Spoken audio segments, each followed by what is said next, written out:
आज मेरे द्वारा ईएसबी पीईवी के ऑफिस को विजिट किया गया एमपीटेट ग्रेड 1 के रिजल्ट को लेकर, क्योंकि एक्चुअली क्या है, कॉल पर वो बात नहीं हो पाती, क्लियर नहीं हो पाता कॉन्सेप्ट, इसलिए मुझे लगा कि कोई दूर नहीं है, मुझे जाकर विजिट करना चाहिए। मैंने विजिट किया और दोस्तों वहाँ पर काफ़ी सारे डाउट्स क्लियर हुए, काफ़ी सारी ऐसी जानकारियाँ मिली जो अभी तक हमको पता नहीं थी। दोस्तों सबसे पहले तो मेरे द्वारा यही पूछा गया कि सर, जैसे कि आपको पता है कि आदर्श आचार संहिता मध्य प्रदेश में लागू हो चुकी है, लग चुकी है, तो इसका इफेक्ट सर रिजल्ट पर पड़ेगा या नहीं पड़ेगा। जो रुका हुआ एमपीटेट ग्रेड 1 मुख्य चयन परीक्षा 2023 का परीक्षा परिणाम जो रुका है, वो क्या ऐसे ही लटका रहेगा? इसका आदर्श आचार संहिता का इस पर इफेक्ट पड़ना है या नहीं पड़ना है, या आदर्श आचार संहिता में भी रिजल्ट जारी हो जाता है? तो उन्होंने ये कहा कि भाई नया जो कार्य रहता है, नए जो एग्ज़ाम रहते हैं वो आयोजित नहीं किए जाते हैं, नई परीक्षाएं आयोजित नहीं होगी, लेकिन आपका ये एग्ज़ाम हो चुका है और उसके बाद में ये प्रक्रियाधीन है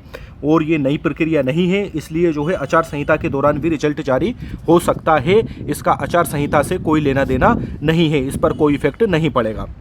फिर मेरे द्वारा पूछा गया कि सर, नॉर्मली देखा जाता है कि आप लोगों के द्वारा कॉल रिसीव नहीं किया जाता है, ऐसा क्यों होता है? तो उन्होंने बताया कि नहीं, ऐसा कुछ नहीं, हमारे द्वारा बराबर कॉल रिसीव किया जाता है। हाँ, यदि कोई कैंडिडेट्स ऑफ डे रहे या वर्किंग डे नहीं रहे तब कॉल करें तो फिर ज़रूर जो है कि ऑफिस बंद रहता है तो कॉल रिसीव नहीं किया जाता है। या संडे के रोज़ यदि कोई कैंडिडेट्स कॉल करता है, कोई स्टूडेंट कॉल करता है, तो फिर भी हमारे द्वारा कॉल रिसीव नहीं कर पाते। या फिर लंच टाइम में कॉल किया जाता है तो भी जो है कि रिसीव नहीं किया जाता है, बाकी ऐसा कुछ नहीं। फिर पूछा गया कि सर, अक्सर जो है कि फ़ोन बिजी जाता है, ये काफ़ी कैंडिडेट्स कहते हैं, मेरे द्वारा भी एक दो बार ट्राई किया गया है तो बिजी जाता है। तो वो बोलते हैं कि भाई पूरे मध्य प्रदेश से कॉल आते रहते हैं और आपको केवल एमपीटेट एग्ज़ाम के बारे में इंक्वायरी करना है। ऐसे बहुत सारे एग्ज़ाम हैं जिनके बारे में इंक्वायरी करने के लिए, जिनके बारे में पूछताछ करने के लिए लगातार candidates call all over MP से आते रहते हैं, इस वजह से जो है लाइन बिजी रहती है और कुछ कारण नहीं है।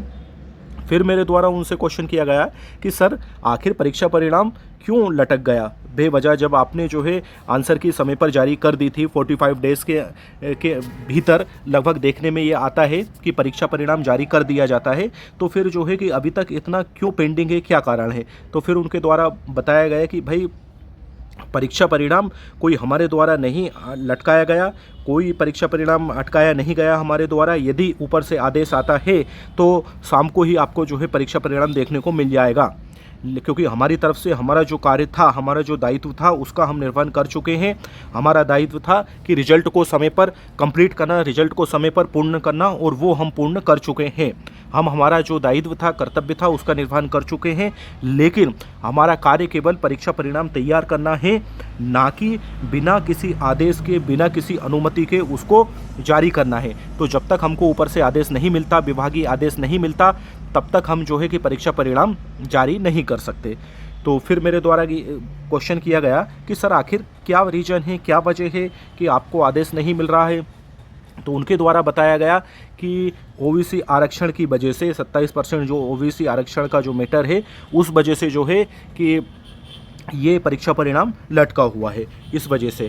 तो फिर मेरे द्वारा क्वेश्चन किया गया कि सर, ये आरक्षण का तो ये तो काफ़ी पहले से चल रहा है, ऐसा थोड़ी नहीं कि फर्स्ट टाइम ओबीसी आरक्षण 27% का प्रावधान अभी है, या फिर ये जानकारी क्या आपको पहले से नहीं थी, क्या केवल इसी एग्ज़ाम में ऐसा है?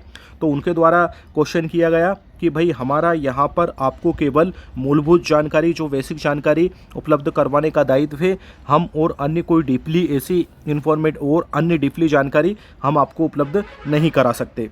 तो उन्होंने दोस्तों ये क्लियर नहीं करा कि क्या केवल इसी एग्ज़ाम में जो है कि ये मैटर है या फिर अन्य एग्ज़ाम में भी है, तो ये एकदम उन्होंने स्पष्ट नहीं करा। और उन्होंने ये बात भी क्लियर नहीं करी कि क्या इनको पहले से पता नहीं था कि इस तरह का आरक्षण का पेच फंसेगा और उसका सॉल्यूशन पहले ही कर लिया जाए, परीक्षा आयोजित करने से पहले ही क्या उनको इस बात का ज्ञान नहीं था? क्योंकि ये तो कोई दूसरा एग्ज़ाम है, क्योंकि पात्रता परीक्षा पहले हो चुकी थी, फिर उसके बाद में ये मुख्य चयन परीक्षा का आयोजन हुआ था। तो उनके द्वारा ये इसका भी संतोषजनक जवाब नहीं दिया गया, कोई विशेष जानकारी इस विषय में नहीं दी गई। फिर मेरे द्वारा उनसे क्वेश्चन किया गया कि सर, आपको क्या लगता है कब तक जो है कि परीक्षा परिणाम जारी हो सकता है? तो फिर उन्होंने कहा कि देखो, हमारे द्वारा आपको बता दिया गया है कि हमारे द्वारा तो हम तो शाम को ही रिजल्ट जारी कर सकते हैं, कल ही रिजल्ट जारी कर दें, कोई दिक्कत नहीं, लेकिन हमको ऊपर से आदेश अनुमति तो मिले। तो फिर उनसे क्रॉस क्वेश्चन मेरे द्वारा किया गया कि सर ऐसा तो नहीं कि गवर्नमेंट रिजल्ट जारी करने की मंशा नहीं रखती, रिजल्ट जानबूझकर गवर्नमेंट जो है शासन प्रशासन रिजल्ट जारी नहीं करवाना चाहता, इस वजह से जो है कि ये मैटर लाया गया बीच में, और उसके बाद में जो है कि कोर्ट में मामला पेंडिंग में चला गया। क्या ये रीज़न है सर? तो उन्होंने कहा कि हम क्षमा चाहते हैं, इस विषय पर हमको ये नहीं पता है कि गवर्नमेंट क्या चाहती है, और हम बता सकते हैं कि हम क्या चाहते हैं। हम तो ये चाहते हैं कि परीक्षा परिणाम तैयार है, हमको अनुमति मिले और हम जो है परीक्षा परिणाम जारी कर दें, हम तो ये चाहते हैं।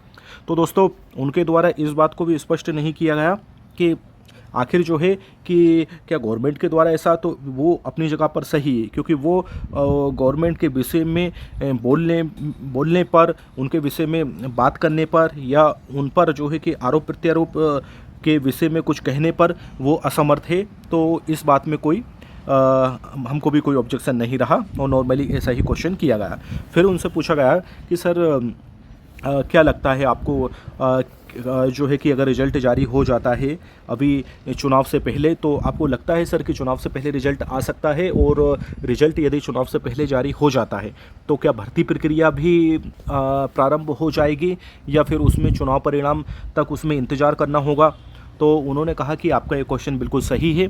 देखिए, जैसा कि हमने बताया कि परीक्षा परिणाम तो हमारे द्वारा जारी है, उसमें कोई समय नहीं लग रहा है, और हमको जैसे ही आदेश मिलेगा वो परीक्षा परिणाम जो है, आपका जो एमपी-टेट ग्रेड 1 मुख्य चयन परीक्षा जो है उसका परीक्षा परिणाम डिक्लेयर हो जाएगा। साइट पर जाकर प्रत्येक कैंडिडेट से देख सकेंगे।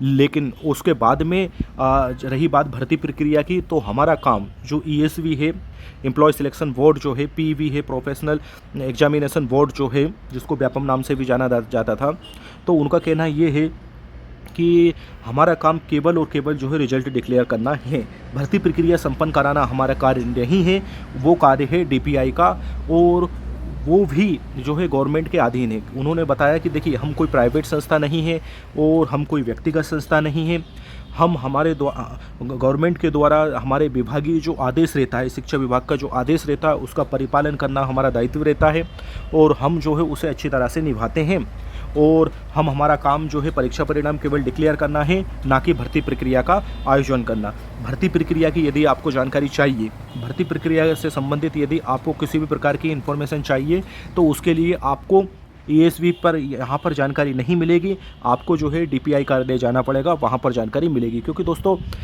जैसा कि आपको विदित होगा, आपको ज्ञात होगा कि ईएसवी का कार्य केवल परीक्षा परिणाम डिक्लेयर करना है, रिजल्ट जारी करना है।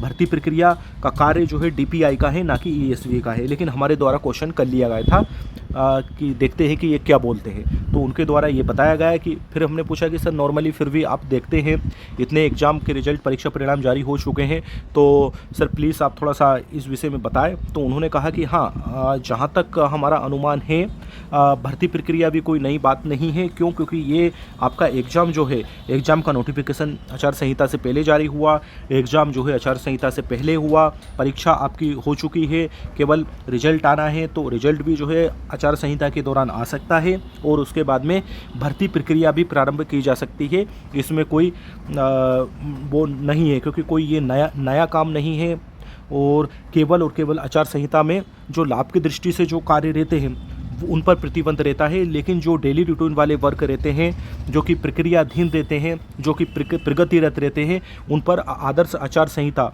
जो चुनाव की आदर्श आचार संहिता रहती है, फिर भले ही वो प्रदेश के चुनाव की आदर्श आचार संहिता रहे या केंद्र के चुनाव की आदर्श आचार संहिता रहे, उस पर उसका कोई इफेक्ट नहीं पड़ता। तो दोस्तों, यदि परीक्षा परिणाम आ जाता है तो बिल्कुल जो है कि समय पर भर्ती प्रक्रिया भी संपन्न हो जाएगी।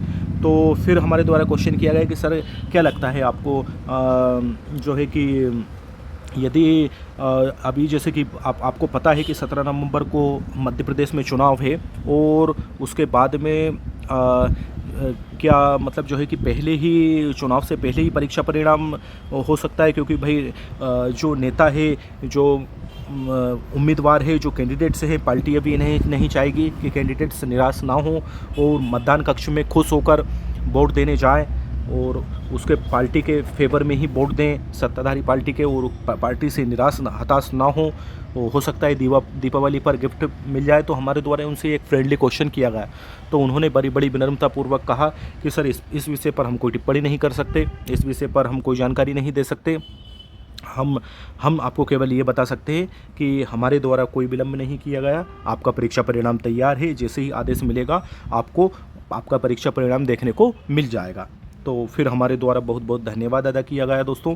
और एक्चुअली क्या उनको बता दिया गया था कि सर एक्चुअली हम यूट्यूबर हैं और हमारा काम है कि वेस्ट से वेस्ट, बेटर से बेटर जानकारी जो कैंडिडेट्स हैं उनके पास में पहुंचाना, इन्फॉर्मेशन उनके पास पहुंचाना, क्योंकि मध्य प्रदेश एक बहुत बड़ा राज्य है।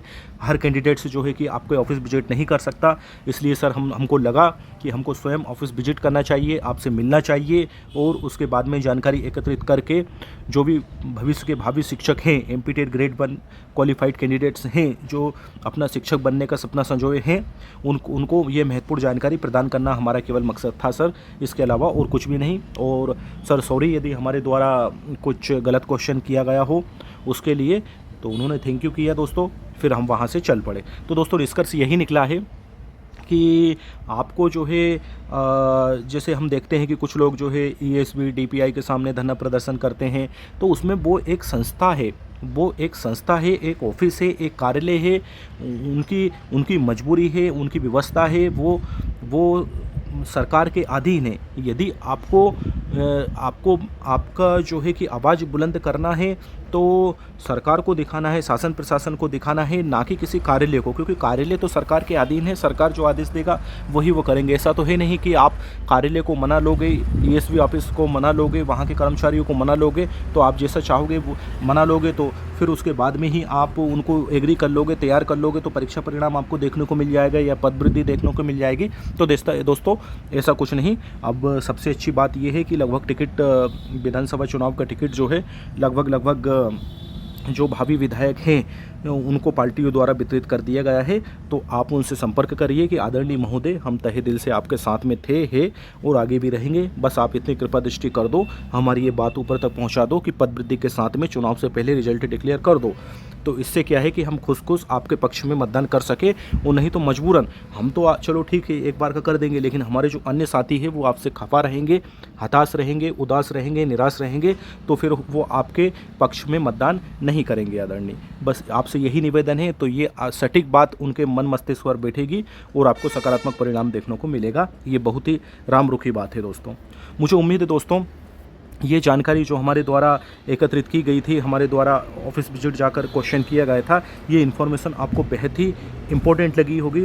और दोस्तों जैसे ही समय मिलता है हम डीपीआई ऑफिस विजिट करेंगे और उसके बाद भी जो है कि इन ऑफिस में कॉल करेंगे, उसकी रिकॉर्डिंग करेंगे और आपके साथ में शेयर करेंगे दोस्तों, आगे भी आवश्यकता पड़ने पर। बस आपसे निवेदन यही है कि यदि आप नए व्यूअर्स हैं और अभी तक आपने इस चैनल को सब्सक्राइब नहीं करा है तो प्लीज़ आप हमें आपकी सेवा का मौका दें, चैनल को सब्सक्राइब कर लें। इससे हम लोग आपस में जुड़ जाएंगे, आपस में कनेक्ट हो जाएंगे और जो भी महत्वपूर्ण जानकारी हमको मिलेगी, जिसकी लगातार हम खोज में रहते हैं, रिसर्च करते रहते हैं, इन्फॉर्मेशन का एनालिसिस करते रहते हैं, वो समय समय पर दोस्तों आपके पास में बराबर पहुंचती रहेगी। तो आप प्लीज़ चैनल को सब्सक्राइब कर दें।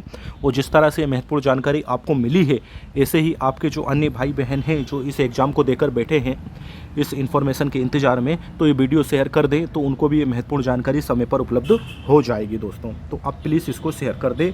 और हमारा मनोबल बढ़ाने के लिए दोस्तों, आप हमें प्रोत्साहित करने के लिए कि हम इस दिशा में ऐसे ही आपकी सेवा के लिए, आपको बेस्ट से बेस्ट सर्विस देने के लिए, बेस्ट से बेस्ट इन्फॉर्मेशन देने के लिए इसी तरह से प्रोत्साहित होकर कार्य करते रहें। तो इसके लिए अभी तक यदि आपने इस चैनल को सब्सक्राइब नहीं करा है तो सब्सक्राइब कर लें, वीडियो को शेयर कर दें और पॉजिटिव अच्छी कमेंट्स और हैशटैग इस वीडियो के कमेंट बॉक्स में चलाना ना भूलें। तो दोस्तों आज के लिए फ़िलहाल इतना ही, मिलते हैं किसी अन्य इन्फॉर्मेटिव महत्वपूर्ण वीडियो में। तब तक के लिए वंदे मातरम, भारत माता की जय, जय हिंद।